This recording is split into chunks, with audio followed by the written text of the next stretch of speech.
Owning a boat comes with a number of perks, like being able to say ahoy or land ho and not feel weird about it. So here's another perk. Geico's boat insurance offers access to the largest towing fleet on the water. And with specialist support from agents that are as passionate about boating as you are, there's so much value that you'll want to say, shiver me timbers, and not feel weird about that either. Get more with Geico. This is Wheelbearings. I'm Dan Roth. And I'm Sam Abu-Al-Samad. So as we head into episode 20, we have a few things coming up. We've got the New York show, before which you actually spoke with a couple of folks from GM about the Regal, which is we're going to see there, so we can drop those interviews into the show as well. I'm not going to be in New York. I'm staying home to do my taxes. But in the meantime, let's start with the garage. And what are you driving? After they took away the BMW 530 on a flatbed on Monday morning, they dropped off a 330i for me, and I drove that for the last few days. And it's interesting the difference. This 330i did not have all of the options that were on the 530, so it didn't have any of the driver assist stuff. It had the same powertrain, the same 2-liter turbo, 8-speed automatic combination, rear wheel drive. And it feels just as good, just as brisk in the smaller, lighter 3 Series. But it didn't have all the lane keeping assist and adaptive cruise control and all the other fancy stuff. Just the basic iDrive. And one thing that I found very interesting about iDrive, I hadn't really tried using voice recognition very much with the stock iDrive in the 5 Series, but I did in this 3 Series a couple of times, and it was interesting. The voice recognition has actually gotten a lot better. It's now able to do recognition on much closer to natural language. I wouldn't call it natural language yet, but you can. It's more like doing navigation commands with Siri or Android, where for example, when I was going down to the SAE World Congress this week, I could just say drive to Cobo Center in Detroit, and it figured out where that was. Right, and instead of like entering state and zip code and street address and stuff. Yeah. Exactly, which makes it a lot less of a hassle to use. So kudos to BMW on a vast improvement in that. The iDrive interface, other than that, was pretty much pretty close to what's in the 5 Series. It's kind of like a half step back from what's in the 5 Series because it's been out in the 3 Series for a couple of years. The 5 has gotten some additional updates, but other than that, it worked well, and I enjoyed driving this car. So just the 3 Series, you luckily had it back to back with the 5 Series, so you can kind of feel the contrast, because part of the opinion is that the 3 has grown to really be almost what the 5 was. It's certainly a much larger car than it had been. It's still not that big, but it's the biggest 3 ever. And driving them back to back, does it still feel like a 3 Series, I guess, especially when it's not carrying all that driver assist stuff? It's a little bit more of a pure car. Yeah, more so. I mean, certainly, like almost every other car on the road, it has gotten bigger with each successive generation. It's pretty rare to find anything out there these days that hasn't gotten bigger with each redesign. It's still comparatively light by today's standards, given all the features it does have. The current generation 3 Series has gotten some criticism from enthusiasts because they switched from hydraulic power assist for the steering to an electric power assist, and the steering feel is not quite as good as it was before. And I noticed that to some degree last year when I drove a 340i. It's definitely not quite what it once was.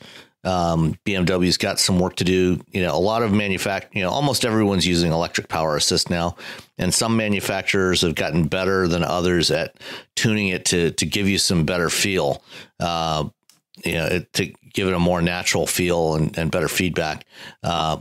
BMW is not quite there yet with this one. It's not terrible, but it's certainly not the paragon that 3 Series have been for decades. Yeah, I'm sure that it's going to, like when it rolled out in other cars, it wasn't that great and it's gotten better. They'll figure it out. Everybody used to complain about power steering, the hydraulic setups. Yeah, being proper steering should not have any assist whatsoever. It should just be, your arms and the steering wheel. Yeah. But of course, in those days, steering wheels were usually, big, like 20 right. inches across. I was going to say they're like bus steering wheels. Exactly. You get a lot of leverage. So if you want a small little steering wheel, you're going to need a little assist, unless you've got something as light as a Lotus Elise or an Alpha 4C. I would drive the hell out of an Elise every day. Okay. What about you? I'm wrapping up a week. I need to find something to tow, actually. Because I've got the Chevrolet Silverado 2500 HD, which I thought was a little bit weird to get at first, but then I did a little research into why it might be out there again, because I thought these trucks were new a year or two ago. But what they've done is the diesel engine in the new HD GM pickups is basically all new and very comprehensively re-engineered. The block is the same, although they say it's been strengthened. And then pretty much everything else that's within that block is new and re-enginered. So it puts out... I believe it's about 9 million foot-pounds of torque now, isn't it? Yes, it is. It is 910 pound-feet of torque at 1,600 RPM. And it's a 445 horsepower, which is... Diesels generally have pretty tepid horsepower ratings, although these days... everything is ridiculous. But so it's still 445 horsepower. So that's no joke. It's impressive. I immediately noticed that it's a much quieter engine. And it lights off very quickly. And those are two of the things that they really were working hard on was noise abatement. And it's got a new glow plug system that makes much faster cold starts. And even though we're headed into spring here in New England, we've had a couple of chilly mornings. So I got to see, how long does it normally take to glow? Because even with modern diesels, sometimes when the temp dips below freezing, you've got a few second wait. They're all pretty good now, but this was pretty much just like a gas engine. You just turn the key, it cranks right up. And I did wind up, I drove to an event the other day and I took the truck. And so it was a couple hundred miles back and forth. So a couple hundred miles round trip. I'm getting almost 18 miles to the gallon with it. And I know that's highway and not towing, yeah, but still that's, for a truck that weighs, about 7,000 pounds empty. Yeah. It's enormous. Let's see.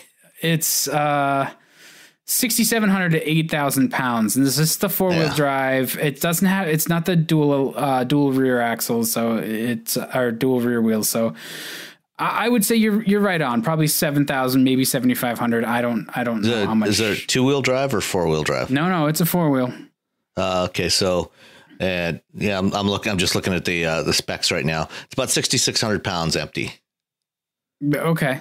Yeah, and it's not it's the extended cab. It's got the small doors. It's the not double the cab. full crew. Yeah. So, well, actually, they list 6,577 for both the double cab and the crew cab. So, okay, yeah, they probably don't weigh that much different. Yeah, so it's that's just pretty good for a giant thing that's just shoving it through the air. I have to. My speed wasn't all that high because we've had kind of torrential rain and stuff too. So my highway trip wasn't at the greatest pace. But still, that's really good fuel economy for a truck this large. And 14,500 pounds towing capacity. Yeah. And that's on a class 3 hitch, right? Yeah. It's a trailer hitch.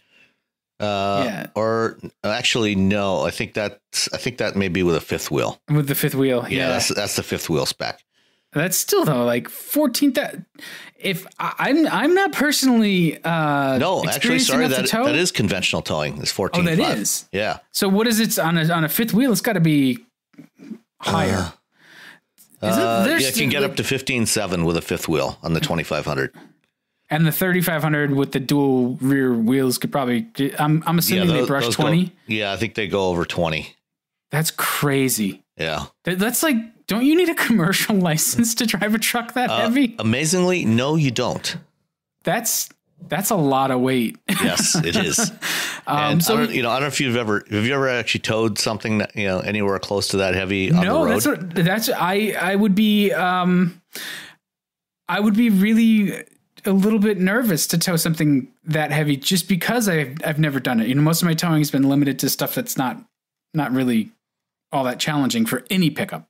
So back in 2010, I think when they launched the previous generation GM HD pickups, I went on the drive program for that down in West Virginia, and I did get to tow. I think it was about a 10,000 pound trailer, conventional towing, the 10,000 pound trailer with I think it was a 3,500, and it's a very strange experience. It does take some getting used to having, this big, massive trailer behind you. Yeah. And it takes a bit, I'm sure it takes a bit to get it moving. Yeah. And then you have to constantly remind yourself that it's there. Yeah. That's a lot of inertia. Yeah. Those things do not stop quickly. And, they've made, these are little big rigs. It's got integrated trailer brake controllers. It's got an exhaust brake as well. It's got an Allison transmission. So it's designed to do work. But the thing I like about the GM pickups, I think I like them most of the current crop. I waffle a little on trucks, just because I don't use them when I get them as a press car. I don't really have a farm or anything to really put them to work and test their sort of relative merits. I look at the specs and go, any one of these is going to it's going to work hard for you. But the GM trucks they're quiet and they're comfortable. Even if this is not the most luxuriously equipped 2500, it has cloth seats and it has a few options. So it's nice, but it's not that nice. It still costs $63,000, but most of that is the $9,000 of engine and the 4-wheel drive. But yeah, it's a really pleasant truck to just spend hours in the saddle. It doesn't feel the Ford the F-150 or the F Series, I guess, because it wouldn't be an F-150 that competes. I don't know what it is about Ford trucks. They feel, I don't know, almost like relaxed fit jeans, or like the build quality doesn't seem quite as high as the GMs, and maybe that's my bias because I look around and there's so many Fords on the road, and you see them, they get used as plow trucks and they rust up here and stuff, and I'm sure if I really started counting, everybody would be about the same. But yeah, the GM trucks, they feel really modern from behind the wheel. They're really refined, and the 17s, the HDs, they have a new hood scoop to cool off the engine bay a bit when it's working hard. It's a little bit chromy, a little garish, but it's a hell of a truck.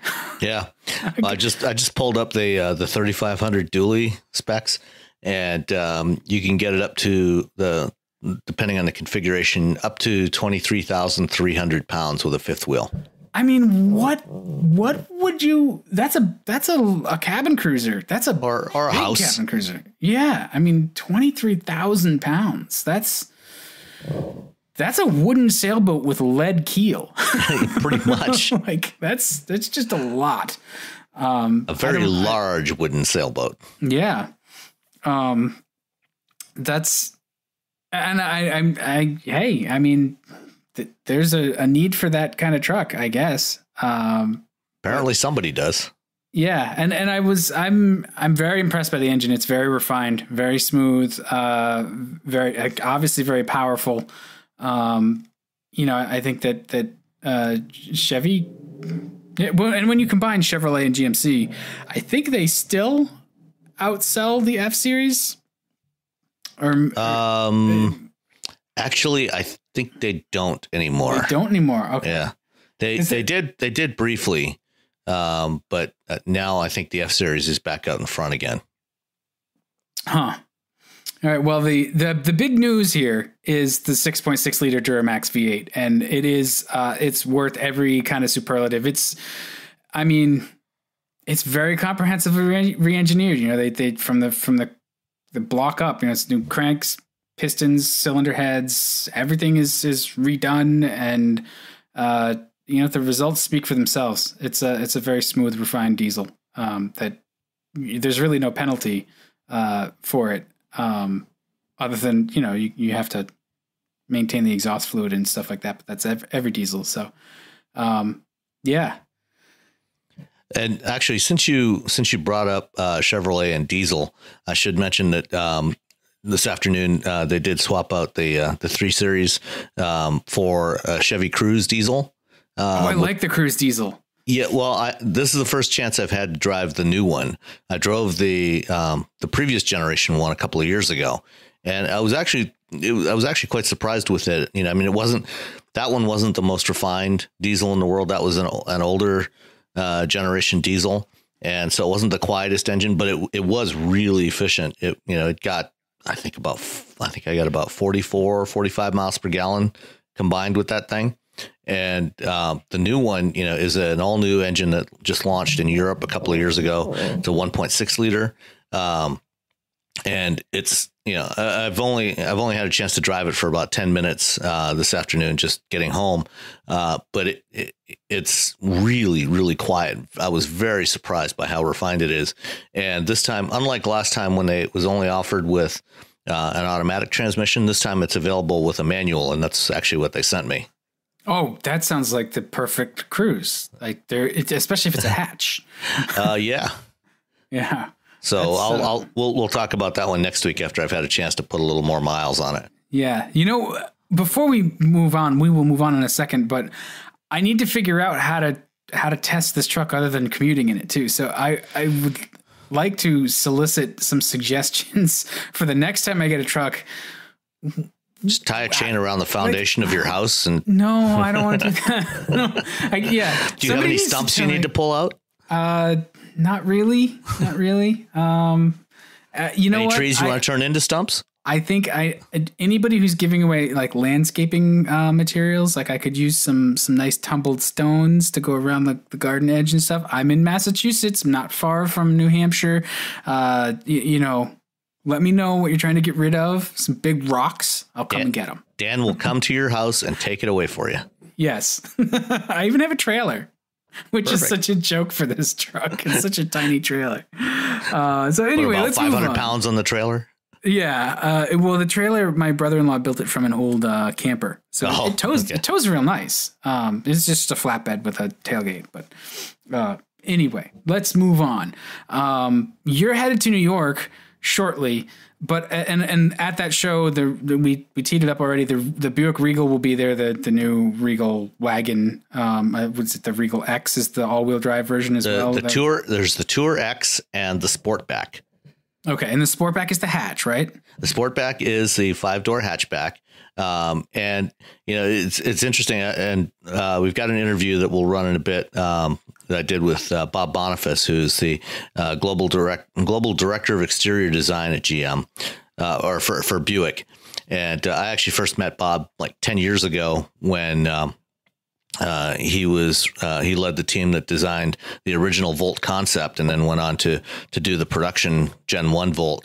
And then he's been doing Cadillac for the last several years, and now he's doing Buick. And it's interesting. There was a lot of discussion about. There's been some rumors that this time around for the Regal that they would do only the hatchback and the wagon instead of the 4-door sedan like they did on a previous generation. And when you look at it, it doesn't obviously look like a hatchback because the trend that we've seen with sedans over the last decade is, you more and more, you've got these fastback, so-called coupe-like profiles, very, very sleek roof lines, that blend right into the trunk lid.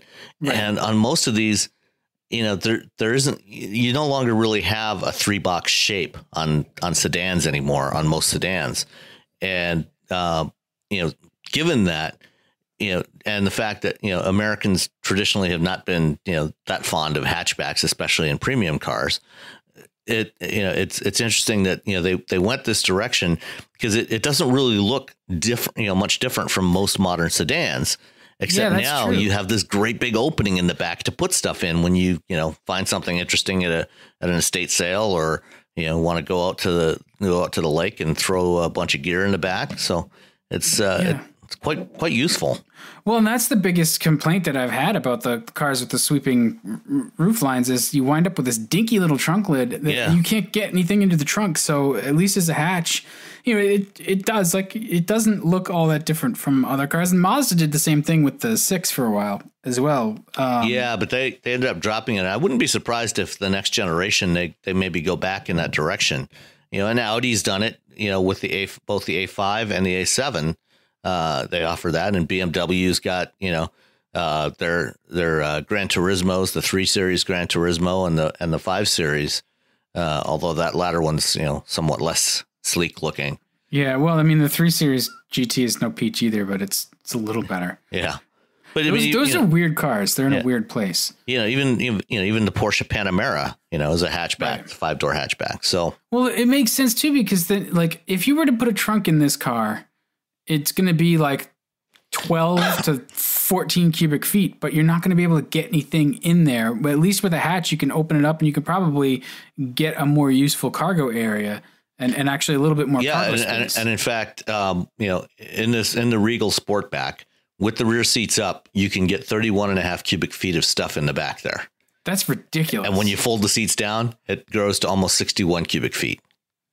That's a lot of space. That's a very functional car. Yeah. It's a good looking car. So do we want to drop that interview in now? Or because you also spoke with with Martin Hayes, the director of engineering on the let's listen to Bob right now, and then come back and we'll talk about the TourX for a minute, and then we'll listen to Martin Hayes. Okay. All right. Bob Boniface, Global Director of Buick Design. Buick Exterior Design. Buick Exterior Design. Just the outsides. Okay. So, we've got the new Regal that you guys are showing off today. Mm-hmm. And, it's obviously, shares most of its exterior shape with the Opel Insignia that just recently launched. Mm-hmm. And you've adapted, some Buick design cues to that, especially in the fascia, front fascia. It's interesting that you've kind of taken a little different approach this time than the previous generation Regal. No longer, as the market has moved away from traditional sedans, four-door trunk sedans, towards even those vehicles have a more coupe-like profile, and so now you've taken that the next step with the Sportback. Can you talk a little bit about that? Well, everyone's talking about the shift in the market away from traditional sedans. I mean, it's still a big part of the market. However, one of the reasons people are shifting towards sport utilities and crossover vehicles is the utility, the level of utility. So on the Sportback, it has all the attributes that people like about a sedan, but you have that additional utility of the lift gate going up and the seat that folds down to give you all that storage in the back. And of course, with the TourX, you're able to share a lot of the vehicle from the B-pillar forward, and then you add the utility of a wagon profile. So you get most of the utility of an SUV and with the sleek profile of a sedan. So both of these entries are addressing the utility side of the equation that most sedans don't address. So it's a little bit of a space where other people aren't playing. Yeah, and as traditionally, American car buyers in particular have been more averse to hatchbacks, liftbacks, whatever you want to call them. Mm-hmm. But I think as the sedan has morphed into this more fastback profile over the last dozen years or so, even including the LaCrosse. I think would I be right in saying that customers maybe are now ready for something that still has that same kind of look, and doesn't look obviously like a hatchback? Well, I don't think people will always say there's a stigma to a hatchback, but the hatchback back in the day was a regular car that you had a box profile aft of the B pillar. It looked like you chopped the back of a conventional car off. These cars are designed from the beginning to have this liftgate, and we talk about hatches and say, well, is the public ready for it? You look at Audi A7, Aston Rapide, Tesla Model S. These cars are all hatches, air quote, but they're very fashionable statements on the road. So I don't really think there's the stigma that a lot of folks claim there to be. And again, when you talk about this expressive coupe-like profile combined with all the much of the utility of an SUV, it's a winning combination, or has the potential to be a winning combination. Yeah, absolutely. So I would guess now with the sale of Opel to PSA, this will probably be one of the last Buicks that we see co-developed with Opel. Well, for us, we're approaching it's business as usual. The products that were planned to be developed jointly are continuing on their merry way. Now, obviously, we don't comment on things other than what you see here, but frankly, we can decide to do whatever we want with whoever we want in the future. So don't read into it any more than you see. I mean, the products that we've jointly developed are still planned, and take a wait-and-see approach on the rest. Yeah, kind of where I was going with that was, if you look at the Regal, compared to, say, the LaCrosse, and more importantly, compared to your recent concepts, the Avista and the Avenir, it's got a little bit, it's got some obvious Buick styling cues to it, but it's also a little bit different, a little more of what Opel's been doing. Are we likely to see in future Buicks that, the next generation of Buicks, more of the kind of the voluptuous look that we see in these concepts? I guess it depends on what product we're talking about and where in the market that product wants to play. I mean, obviously with a coupe like this, sculpture, amplified is what a customer would be wanting here. But, with these cars here, it's more about the efficiency of the footprint.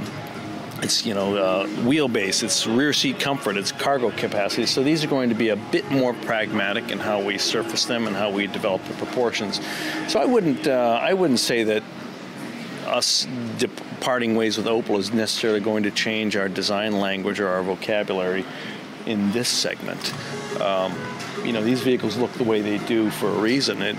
Because they were developed jointly as a Buick and an Opel. It wasn't simply take this Opel and put your grill on it. That's not really the way it works. A lot of people have the misconception that that's the way it is. They're developed jointly, and because of that, it has to be as much a Buick as it is an Opel. So I don't know that that's really how it would work.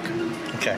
Any final thoughts you want to share about Buick design and where you see it going in the next 5-10 years? This is the best time to be in the market for a Buick or to be working for a Buick, because we're in the middle of a renaissance. I mean, the design language is very, like you had mentioned on the Avista, this voluptuous. The surfaces are just beautiful on Buicks these days, and you see it across the board on all these vehicles. We have these wonderful light signatures and all the wonderful, beautiful details as you walk in close and look at the lamps and so forth. I'm really, really proud to be associated with this brand. I was saying to someone else earlier, these are cars that are going to look good for a long time. And that's what I like about Buick, is the aesthetic is not temporary. The Buick aesthetic is not fashion of the day. It's an aesthetic that works. It's an aesthetic that has rooted in history and forward-looking at the same time. It's proportion, it's surface language, and detailing. You look at all the most beautiful cars of all time, they have those three elements, and that's what we focus on at Buick. All right. Thank you very much, Bob. Okay, so now we're going to talk about the Regal TourX. Yes, because whatever you do in the U.S. market, don't call it a station wagon. So what is the preferred term? The terminology that Mark Royce used when they unveiled this thing a few days ago was crossover. GM is calling this a crossover. And, given that, it's followed the trend of, the Subaru Outback and the Audi Allroads and other such vehicles, so they've jacked it up a couple inches and put black plastic wheel arch extensions on it. So it looks sort of kind of SUV like. But, it's a wagon. It's a slightly taller wagon. Yeah, honestly, it looks fantastic. I don't care what you call it. It's a really sharp looking car. It looks decidedly European, which makes sense. Yeah, given that it's an Opel. Yeah, it is the new Opel Insignia. But it's a nice looking car, and it's pretty much in that sweet spot for size. I'm still not convinced that. Well, there is a wagon market, people buy the Outbacks. I think it's a good play to call it a crossover. It reminds me a lot of the Volvo XC70. Part of that is just the cladding and the handsome Europeanness. So I don't know. Do you think that this is going to actually be a success, or do they care all that much? It depends on how you define success. For the last couple of years, Regal's sold about, a little less than 20,000 units a year for the last 2 years. It never really, and it's the previous generation one never really got much over about 40, maybe 45,000 at its peak. So, it wasn't a huge seller to begin with, which, it's interesting. Duncan Aldred, who's the, global or the marketing director for basically he's head of Buick brand in North America. He talked about, the Regal being a white space vehicle. And, white space vehicle is traditionally, it's a term that's used to describe a vehicle in a new segment, that doesn't exist. And certainly there's nothing about either one of these Regal variants that from an overall industry perspective is white space. There's plenty of other brands doing the same kind of body styles. But certainly for GM, this is a white space vehicle. GM does not have anything else in this segment. So, I think it fits in really well. We're starting to see a trend from GM. They've got these four brands, Chevrolet, Buick, Cadillac, and GMC, and they're starting to try to distinguish them more. So you don't have the same kind of vehicle from two brands. Oh, that's a really good point. And that's true. We saw it starting to happen the last year when they launched the Acadia. And now, now the Traverse, they're both off the same Lambda platform. The previous generation, you had the Acadia, the Traverse, and the Buick Enclave. They were all exactly the same size, same wheelbase, same size, same everything. Yeah. Different designs, different styling. Right. But, other than that, they were identical. And this time, they made the Acadia a foot shorter than the Traverse. So the Traverse stayed about the same size as the previous one, but the Acadia got smaller, closer to a mid-size. And we're not sure yet. We'll find out in New York what they're going to do with the Enclave. But they're starting to get more differentiation. So certainly from a GM perspective, the Regal is a white space vehicle. They don't have a wagon like this anywhere else in the North American GM lineup. And given that it wasn't selling a whole lot to begin with, they've got nowhere to go but up. Yeah, it's not much of a risk, I suppose. And honestly, this is there's been decades of complaints about, you just described badge engineering with the Lambda vehicles. It was basically, they were all the same thing, just sort of, pick how nice you want them and what you want it to look like. And you can climb the ladder from the Traverse, which was the cheapest, to, the Acadia and the Enclave, which were sort of two different flavors of luxury, I guess. Now in this segment, you've got the Malibu from Chevrolet as a 4-door sedan. Right. And then you've got the Regal. It's on the same architecture, but it's a 5-door hatch or a wagon or crossover or whatever you want to call it. So it's something different. So to get real geeky, are the Malibu and Regal coming from different plants, or have they set it up where they could produce the two cars in the same facility? No, the Regal will be sourced from the Opel plant in Rüsselsheim.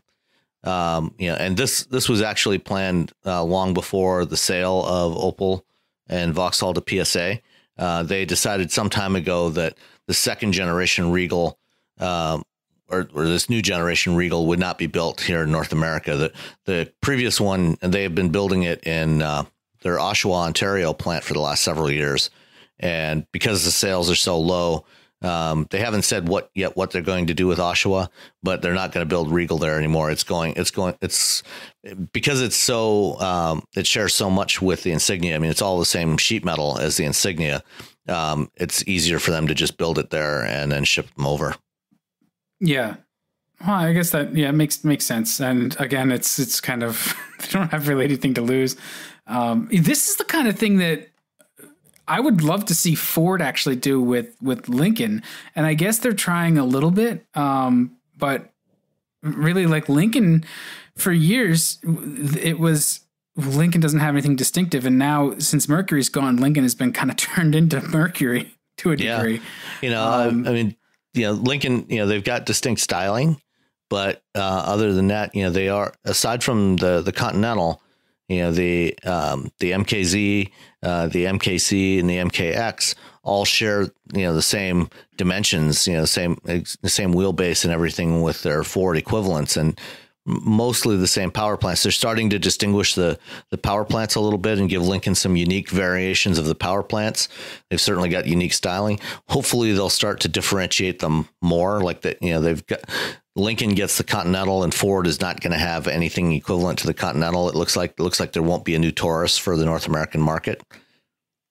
Yeah, well, I mean, we'll see what happens, but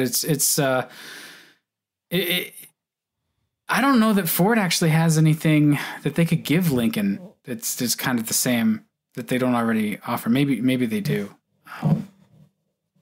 Yeah, we'll see. But we should play the interview with Martin Hayes before we move on. Just to pull us back to Buick, and then we'll move on and talk about the Hyundai Ioniq and the Kia Niro before we wrap up. So anyway, here's the interview with Martin Hayes. So Martin Hayes, chief engineer on the Regal. Are you just chief engineer on the Regal, or also on the Insignia program as well? Not on the Insignia, but I do have the Chevrolet Malibu. Oh, okay. So first of all, what are some of the unique elements of this car relative to the Malibu, and other cars that are already on this existing architecture? Okay, so as compared to the Malibu, it's all the sheet metal is different. We share some of the common powertrain components and what we call, our architecture or components from the suspension. But other than that, as you can see from a sheet metal perspective, everything that's not underneath the car is totally different. The interior is totally different. We do share more with the Insignia. It's co-developed. We mentioned that it's co-developed with Opel as an Insignia. It's built in Rüsselsheim. The difference is there. It is a Buick for North America customers. It's not a Opel for European customers. So what do we have to? What we're allowed to? I'll say play with. That's what what we like to say is what do we get to mess with? What can you tweak? For what do we American get to tweak customers? for what we want our customers to be? And obviously, as an example, one of the really important things for Buick is quiet tuning. Right? We have to pay a little bit more attention to that. So one of the things we've done is gone with the tire insulation on our front-wheel drive models. Our acoustics are a little bit different. We are able to tune ride and handling for our customer behavior on our roads with our tires. So it's really important that we spend that extra time doing that development. And that's all unique from the Insignia. It totally is unique, and it makes all the difference in the world. It really does. When you go over and you drive an Opel on the Autobahn, is a much different experience when you drive a car here on Michigan roads after the winter.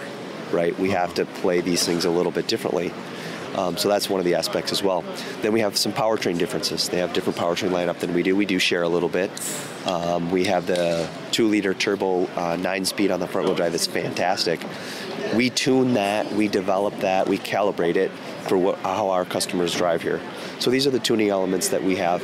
On top of that too, there's some style differences, colors, materials on the interior that we're allowed, that we do differently for our customers here as well. Different tastes. So the insulated tires. Yeah. Is that the first time that GM has used that technology? It is. This is the first introduction of it that we've chosen. We're always, Buick Quiet Tuning's price of entry for our Buick customers. Our brand, it's a big part of our brand identity.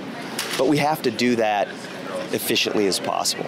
So this is one of the ways, partnering with Continental, that we could do that. The tire is a major source of noise as you're driving over the road, as we all know. And so one of the efficient ways of doing that is to work with them on tire insulation. So I think you're going to see it more. What kind of material is that for the insulation? It's like an open cell foam. Okay. And is it just bonded to the interior? Exactly. And it passes all of our, tire wear testing and durability testing. So is it basically, does it act more like a mass damper, or? No, it's sound absorbing. Okay. It's not a mass damper. Okay. I mean, obviously going to add a little bit of weight to the tire, but that's not its intention at all. Okay. It changes the cavity mode and absorbs sound. Okay. Do you think you're going to use this technology on other vehicles? It's currently not announced or planned, but I could see definitely that happening. Okay. It provides a real big benefit to the car.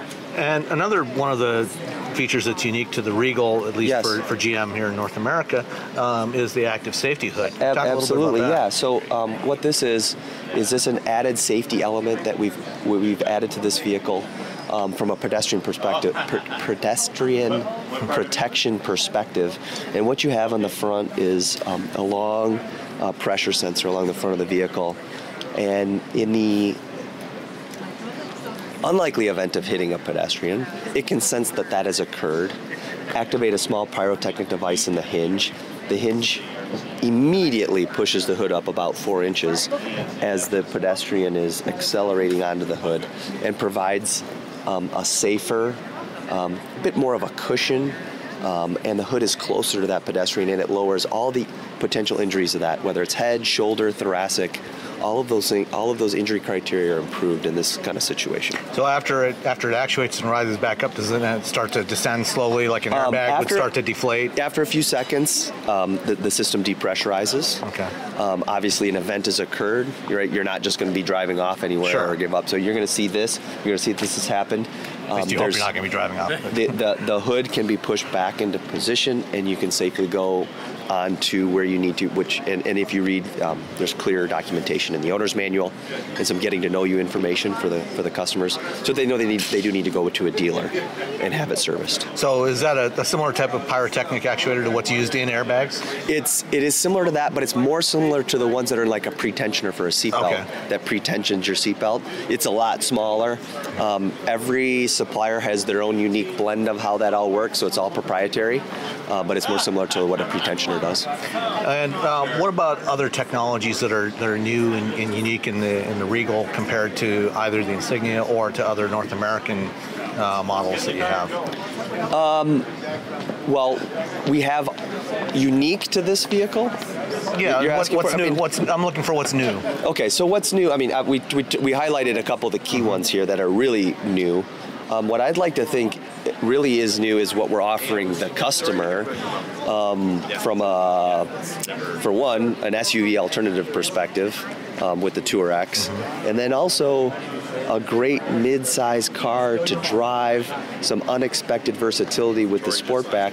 I think that's the uniqueness in what we're trying to sell here from the Buick perspective and from the Regal perspective. Yeah, Duncan Aldred talked earlier about white space opportunities. For a brand like Buick to have the opportunity, now that you've got the scale with the global sales growth the brand has had both here in the U.S. and in China, you've got the scale to try some things that you might not have been able to do previously.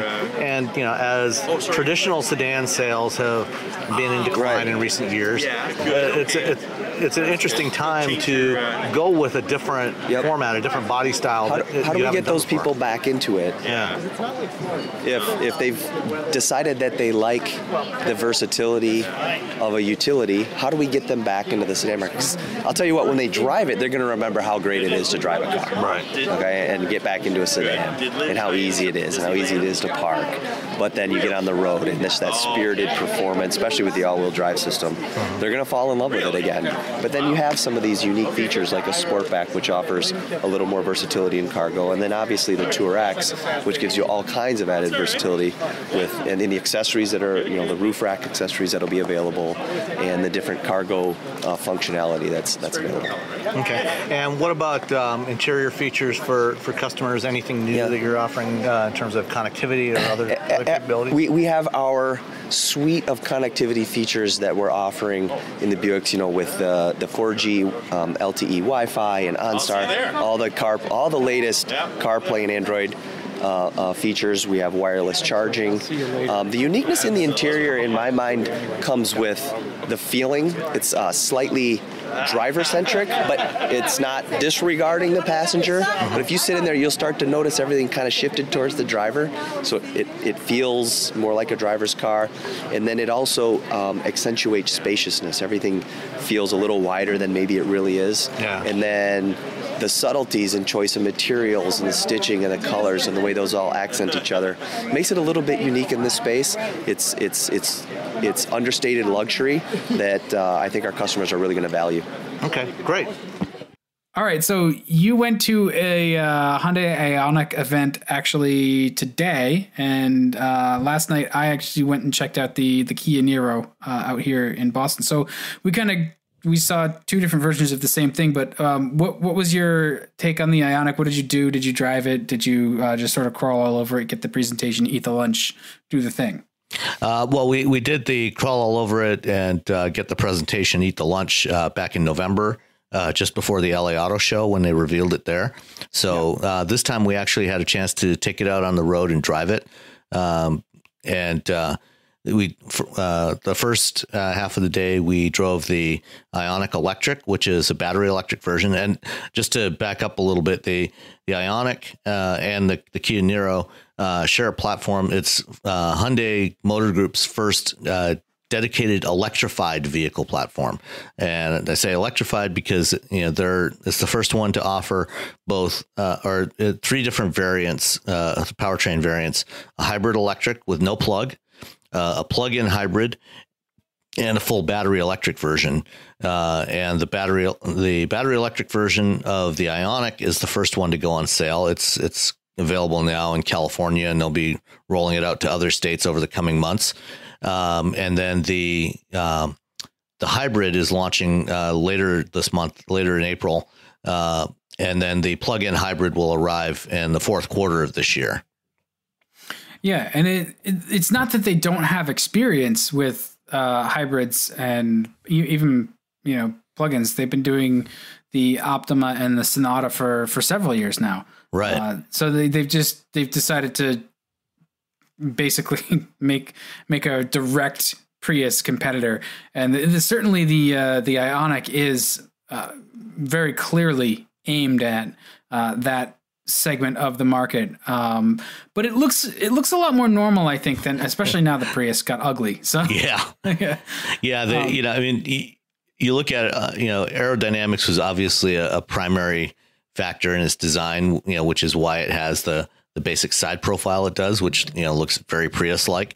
But aside from that, the styling, they've definitely done a much better job, I think, overall in the design. Both the exterior and the interior of this thing. And, because it's been optimized for electrified platforms, they've made it lighter. They've worked in, to package the batteries and things like that in it. And it's actually really good to drive. The current generation, the latest generation Prius finally got a lot better to drive, but this one is, a couple of steps beyond. It was the roads, we drove it on. There were some bumpy roads, some really nice curvy roads, at least as much as we have around Southeast Michigan. And this is a really fun car to drive. It's fairly peppy, especially the electric version, and the the chassis is really well sorted out, really good ride quality. It does a good job of absorbing the bumps, but, and then maintaining body control, excellent body control. And, it feels really nimble around the corners. And it's just really enjoyable. Well, and that's really like, I don't think we can emphasize how impressive that is for Hyundai and Kia. Just the way you talked about how well tuned the suspension is, because it wasn't too long ago that the cars would add up on paper, but then you drive them, and one of the sort of last stumbling blocks for them was to figure out how to properly tune a suspension so that it was either not too harsh or not too soft and squishy. And they've really figured that out in the last couple of years. Yeah, no, these Ioniqs have really good balance. And, the powertrains are really nice, especially the all electric one. One of the things they have on the electric is they've got paddles on the steering wheel like you would normally find with, a gas car with an automatic, what would be considered shift paddles. In this case, they're regen paddles. So the one on the left-hand side of the steering wheel allows you to crank in more regenerative braking so that when you lift off the accelerator, the car slows down more without having to hit the brakes, and it'll put more energy back into the battery so you can get into 1 foot driving. And then the one on the right, reduces the regen and gets you back to a more normal mode, more comparable to normal engine braking. I've found that I actually really like driving EVs with heavy regen and doing the 1 foot, 1 pedal control.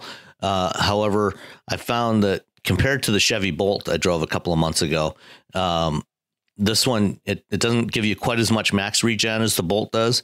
And also it's not quite as easy to modulate, so they need to do a little bit more work on the control between the pedal as you move the pedal around. So it's a little bit more granular than the Bolt was. The Bolt was a little bit smoother, but aside from that, it was really good.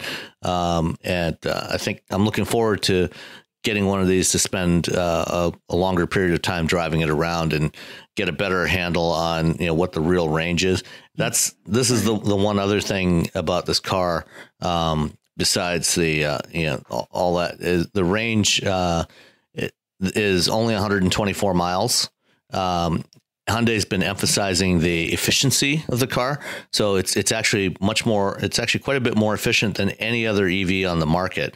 And they were showing a chart that showed it gets about 133 miles per gallon equivalent when driving around, versus the Bolt is about 124, I think 125, and the Tesla Model S 75D is about 61. Is that because of their, or at least partially due to their battery? Because Honda uses a LiPo battery, a lithium ion polymer, right? They're more dense. Yeah, well, the efficiency doesn't really have to do with the battery itself. I mean, that's more the rest of the car. Things like reducing friction, reducing drag, getting things lighter, better power electronics, so you have fewer losses in the conversion between DC and AC. Those are the things that'll get you efficiency in an EV, and they did a really good job on that. So it is very efficient, and they get a lot out of the battery that they have.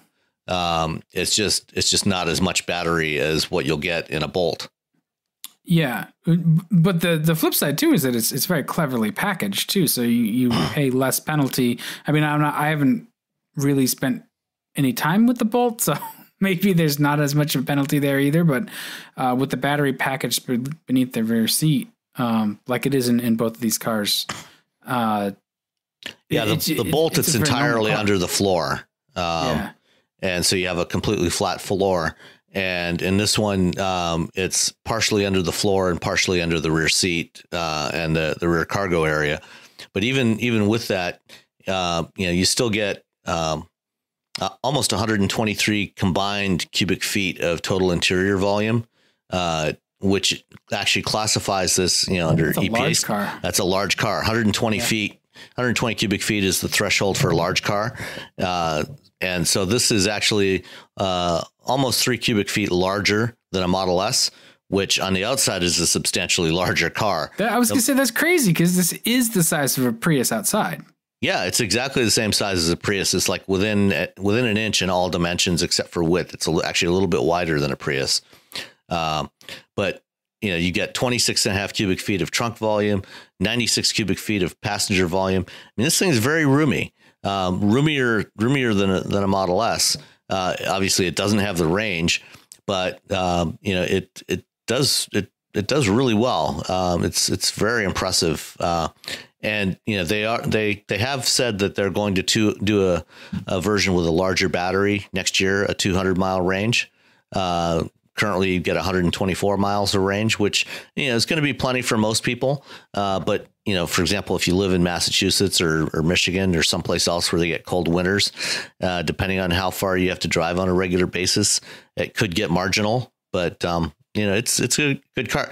The other thing about it, the Ioniq Electric starts at just $30,000 before tax incentives. Yeah. And that's what I was actually looking at was the Niro too. The Niro starts at like 22 something. I think that's for the hybrid, isn't it?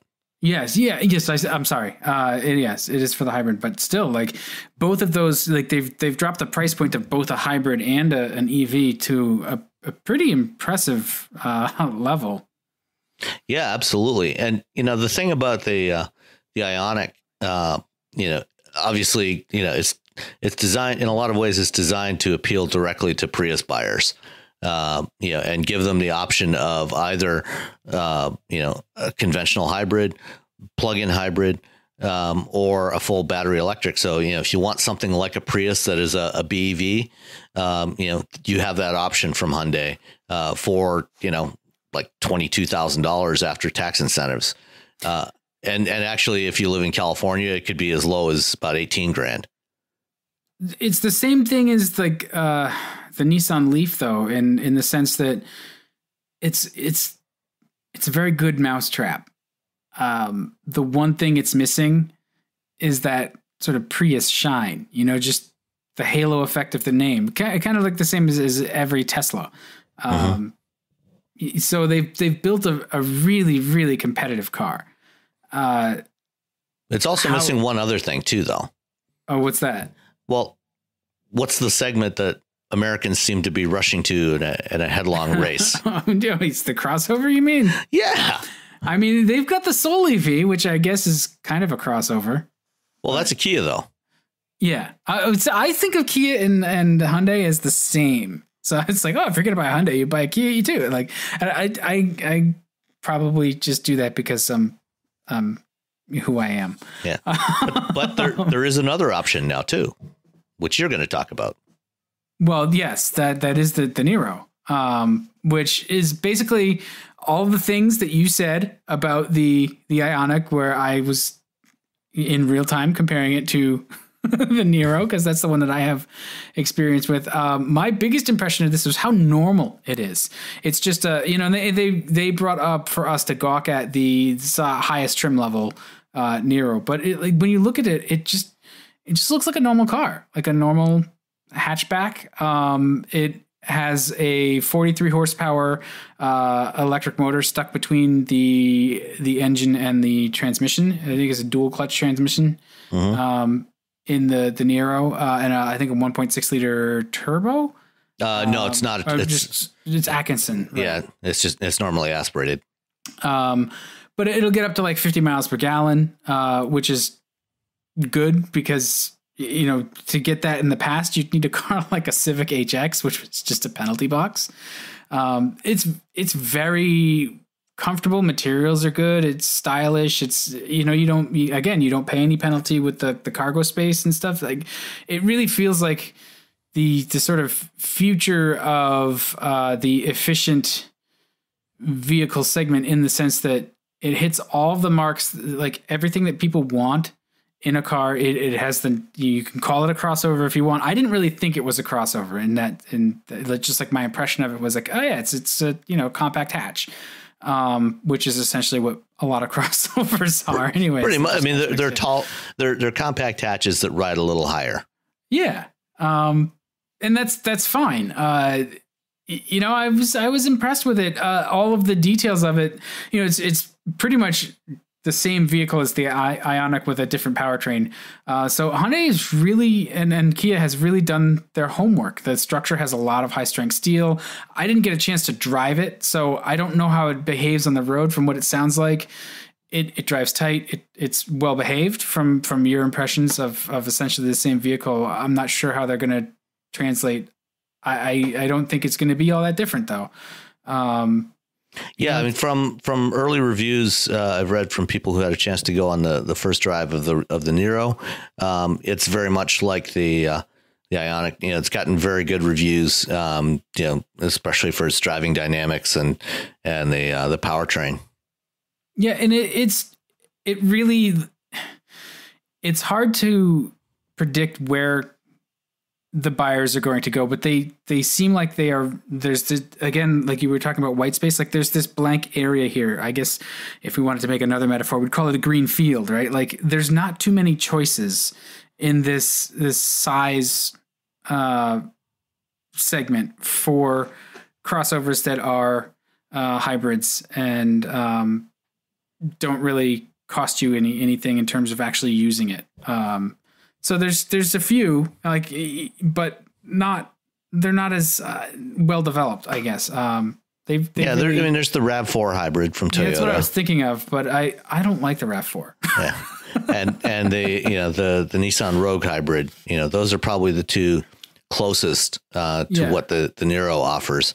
But what the Niro will offer, just like the Ioniq, is the same other powertrain options. So in addition, I mean, Kia is launching theirs in a different sequence. They're starting with the hybrid, and then I think this summer they're launching the battery electric and then the plug-in hybrid later in the year. Yeah, I mean, actually, no, I think they're doing the plug-in hybrid second, and then the battery electric comes third. So the plug-in's the one that I think is just like, that's the most intriguing to me, because you can get a limited amount of electric only range, and you don't have the anxiety of running out of juice when you need to, it's because it's a family vehicle, essentially, is the way I see it. So you do have to accommodate some of that range anxiety.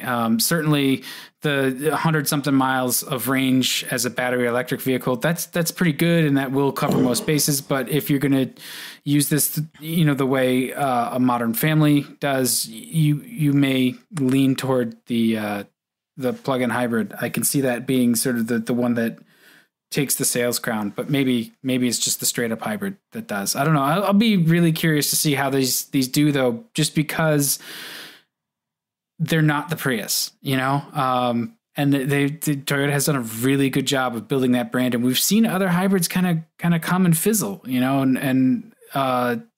mean, the Insight comes to mind where, yeah. Well, I mean, to be honest, though, the Insight was not a great car in a lot of ways. The last Insight was bad. Yeah, it was a hateful little thing. I did not like it. It had a flinty ride. It was based on the Fit platform, but it had none of the positive attributes of the Fit. That's accurate. It felt so cheap too. Yeah, it's just yeah. And these cars don't, they don't feel like anything other than cars, which is that's a good thing to be doing. So I mean, we're almost on the cusp of really like electric vehicles being quite viable. I guess it depends on how we can easily integrate now the charging infrastructure and stuff like that. My biggest problem with an electric car is I don't have a garage. So when I get one, I have to string out the 110 volt extension cord to charge them, and they charge slow and stuff. But all the when people ask me about EVs too, I had somebody actually ask me at work about the Niro, and I was explaining like how great some of the features are for electric cars and the hybrids now, where you can precondition the interior without idling the engine and stuff. Like all of those, they're actually great to use. And straight EVs, like you said, they're really good to drive. And I find that given the choice between an EV or a hybrid of the same car, I want the EV. Because it's just better. Yeah. Modern EVs are not golf carts. Tesla was, first one out there to really demonstrate what was possible with a modern electric vehicle. And, fortunately, everybody else that's followed has, they haven't gone to the same extremes for the most part in terms of, the ridiculous acceleration or should I say ludicrous acceleration. But, these modern EVs are as good as or better than, any of their gasoline equivalents, with that proviso that they do have more limited range, and it'll take more time to put energy back into them than it would with a gas or diesel car or even a hydrogen fuel cell if you have one of those. So Hyundai and I believe Kia is going to be doing the same thing. They do include DC fast charging support as standard in the car. It can charge it up to 100 kilowatts, which is basically the same rate as Tesla supercharger. So you can pop, I think 80% charge in about 20 minutes in that thing, just because it's a smaller battery. And, it'll, if you can, depending on where you're going, there's an increasing number of DC fast charging stations, especially along the east and west coasts. And, they're gradually starting to get built out, through the middle of the country as well for transcontinental trips, because it's, a more limited range than a Bolt or a Tesla. It's, you're going to have to do those stops more often. But, it is possible. Yeah. Does the battery get beat up by charging it with the DC fast charger? Does it affect battery life? That's my only concern with that is charging it that aggressively. It can have a negative impact on battery life. The degree to which you do it, I think depends on how often. I think if you shouldn't use DC fast charging as your primary method of charging. You should probably stick to 220 or 110 volt charging, unless you're doing a long trip and you really need to get juice into it fast, because it will degrade your battery. And that, one other factor about the Ioniq and the Niro is they do have an air-cooled battery. They have not gone with liquid cooling for some reason. It helps keep the weight down and the cost down a little bit. In extreme conditions, that could be a problem. Like in Death Valley. Yeah. I'm sure they've tested it. Certainly, the Nissan Leaf has an air-cooled battery. And early on, they did have some issues with cars in Arizona that, were having premature degradation because of the heat. And they did resolve that problem. They made some changes and improved the cooling and, did some other things, and it got better. So as far as I know, newer ones don't have those problems anymore, but it's still something to be aware of. Yeah. That's probably a reason why you probably want to minimize your fast charging. Yeah. Cause that's it's almost like when you put your normal, 12 volt battery, if you've got one of those chargers that the shop has, right? If you switch it to like super fast charge mode, it's just pumping a lot of current into the battery, and you can boil it. A lead acid. The lithium polymer is different, but still, it's a lot of current to be sticking into the battery. It generates a lot of heat and stuff. So it was just sort of the question that popped into mind. Anyway, I really can't wait to actually drive it now that I'm very excited about it. So we'll see when it actually winds up in my driveway. I'm a little bit envious you got to drive the Ioniq and get some impressions of it. And I'm assuming you'll have it for a week as well eventually. At some point, yeah, probably sometime this summer. Yeah, probably sometime before I get it, because that's how that works. All right, well, we should wrap up. We have a question as well. Do we? Yeah, we got a question on LinkedIn. Oh, excellent. Really? That's right. Yeah, I forgot I saw that. Yeah. But and I'm sorry I didn't copy the name, but the question is, I'm curious if at some point you could go into the V2V, IX, and DSRC market a bit. What companies and products are leading, who the players are, etc. Those capabilities always seem to get passed over for the sake of LiDAR or camera tech drama. So, I mean, just briefly, I guess we should touch on it because we could certainly do a complete episode on that. Sure. So in short, what V2V is vehicle to vehicle communications, and that can also be extended to V2X, which is vehicle to external. So that can be vehicle to infrastructure, pedestrians, cyclists, whatever. They're all using the same technology. For over the last decade, the industry has developed what's known as DSRC, dedicated short range communications, and it uses a variation of Wi-Fi technology. So the Wi-Fi you have in your house is probably 802.11 or 802.11n or AC 802.11ac. For DSRC, they use 802.11p. And what it's designed to do is send short messages in real time between vehicles and pedestrians, and between vehicles and infrastructure about what's going on. And then initially, at least for initial applications, they're primarily using it for providing basic safety messages and alerts to drivers. So, for example, if you're driving down the road, and a car, a couple hundred yards in front of you hits a patch of ice and activates its stability control or its ABS, and it's equipped with V2V, it will send out a short message. And they do this up to 10 times a second. It'll broadcast out a short message, and any other cars in the air within range that have V2V will get that message, and it'll pop up an alert: slippery road ahead. So that's one example. Or if a driver, slams on the brakes, panic braking situation, it'll provide alerts to that. You can also do things like, two cars approaching a blind intersection, can alert each other. The first cars on the market here in the U.S. that have V2V are the 2017 Cadillac CTS that just got updated, and GM just started shipping those to dealers about a month ago. And they'll probably have a couple more models with that by the end of the year. Prior to the election, there was a regulation going through the process that would mandate V2V communications on all new cars starting in 2020. The fate of that regulation is now up in the air, but a bunch of manufacturers are still planning to do it anyway.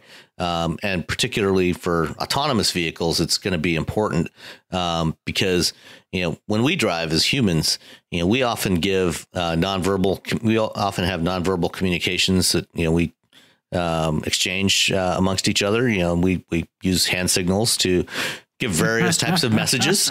When you come to a four-way intersection, you wave to somebody and say, or somebody's trying to get out of parking lot, in traffic, you wave to them, say, go ahead, go slide in there. And then there's, of course, other types of nonverbal messages that people exchange. Right. But, with an autonomous car, if it's relying only on sensors, it can only detect what happens after it happens. So once it's starting to happen, then the sensors can detect a change, in speed or direction for a vehicle. But if you have V2V between those vehicles, then vehicles can signal intent to each other and exchange those kinds of nonverbal messages beforehand. And also, sensors can only see what they can see. They can see what's, directly in their line of sight. You can't see what might be 4 or 5 vehicles down the road with sensors.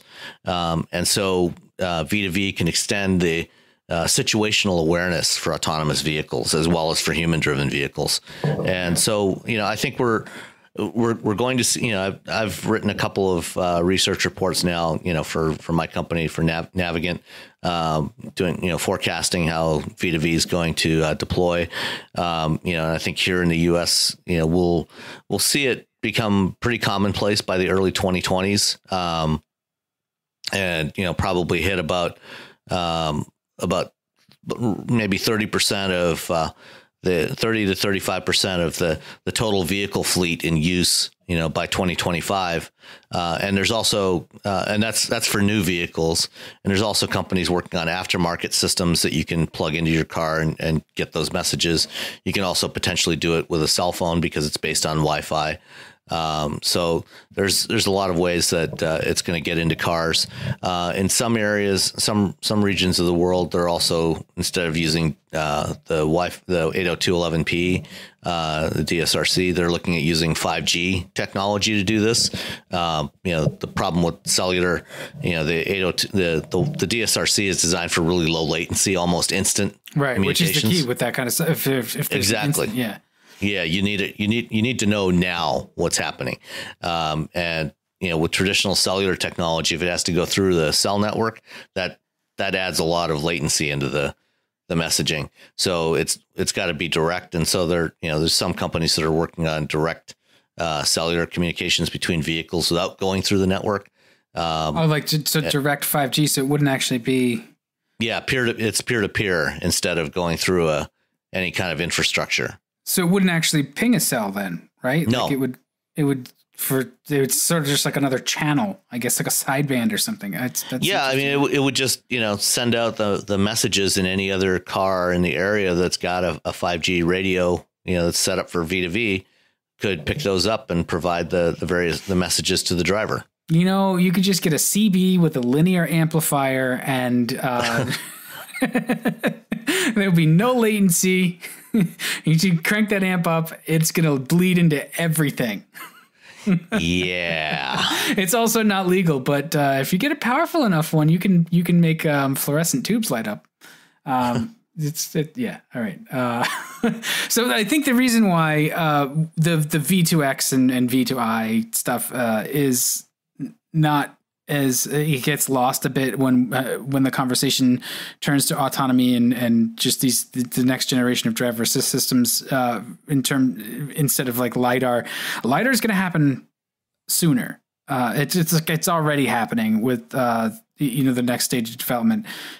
Well, V2V is in production now. Right, that's true. But the lag is that there's I'm thinking more of like V2I versus V2V because to make it really effective, everything needs to be communicating with everything else. And there's that infrastructure inertia that's just, you've got to get it installed in municipalities and states and some of that's going to take a while. The cars are going to start talking to each other, and that's a plus. That's going to start happening once it gets installed on more cars, and then they can start pinging each other. That'll be good, but LiDAR is probably going to be more widely adopted than V2V in the short term. I could be wrong. I think we'll actually see more V2V in the near term than we will LiDAR. Because the numbers of vehicles with LiDAR are going to still be pretty small until probably well into the mid 2020s. By the early 2020s, we're probably going to be seeing millions of cars a year shipped with V2V. But the number of cars with LiDAR in that same time frame is probably still going to be in the low thousands. What's the constraint with LiDAR? Because it seems to me that it's just you can buy the sensors now and plop them in the cars and the systems are there for LiDAR. I guess it's the same. Have you priced out a LiDAR sensor recently, Dan? Maybe that's what it is. No, I haven't. I have not. Yes. I knew that supply was constrained, but you can put V2V in a car for a couple of $100. LiDAR sensors right now. The first LiDAR sensors that they used for autonomous development, were in the $75,000-$80,000 range. They're now getting down into the $8,000 to $10,000 range per sensor. So some of the latest generation, like the latest generation Ford Fusion prototypes with autonomous, they're using 2 Velodyne LiDAR sensors at $8,000 a piece. So that's $16,000 just for the LiDAR sensors. So this has been your episode of Dan's Full of Crap. Apparently, I didn't realize the sensors were that expensive. Yeah, there's a bunch of companies working on solid state sensors, which and those are going to be necessary for mass production anyway, because the mechanical sensors, the electromechanical sensors that they use now for development are not going to be durable enough for long-term use, in the vehicle. Because I mean, you're talking about a sensor that's spinning around at thousands of RPM, and has to deal with the vibrations, you get from hitting potholes and frost heaves and that sort of thing. And that's not a good thing. So, solid state sensors, they project probably by around 2020, we'll see solid state sensors down to about $250 each. But those, you're going to need, probably at least 3 to 4 of those per vehicle, for an autonomous system. Yeah. Huh. I thought they were getting much cheaper. Like Velodyne just introduced a new one that looks like a little hockey puck kind of. Yeah, that's the one that's $8,000. Oh. Cool. That's the new cheap one. The new cheap one. And I mean, even Waymo, the Google spinoff, theirs is also in that same range, about $7,500 a piece. Huh. All right. Well, there's your answer. I guess radios are a little cheaper than lasers. For now. Cool. I think that is our episode for this week. By the time everybody hears this, you'll be in New York, and I'll be doing taxes. Unless somebody knows a good tax guy in New Hampshire, Massachusetts or New Hampshire, that's fine. I'll do my taxes too. Give me landscaping supplies that I can tow, and somebody to prepare my taxes. So, yeah, that's it for this week. Unless there's anything else you want to chip in. No, I'm good. Just send us your feedback at wheelbearingscast@gmail.com and or on Facebook and Twitter, and tell all your friends to listen to the show, and subscribe in your favorite podcatcher so you get it every week, or whenever it is we put it out. All right, thanks for listening. All right, bye.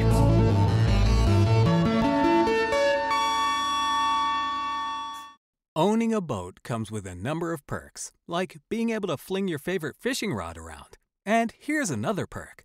Geico's boat insurance covers your boat and your belongings. And with specialist support from agents that are as passionate about boating as you are, there's so much value that you'll want to high-five someone. But not while you're holding your fishing rod. That's a prized possession. So hold on tight with both hands and keep it covered through boat insurance. Get more with Geico.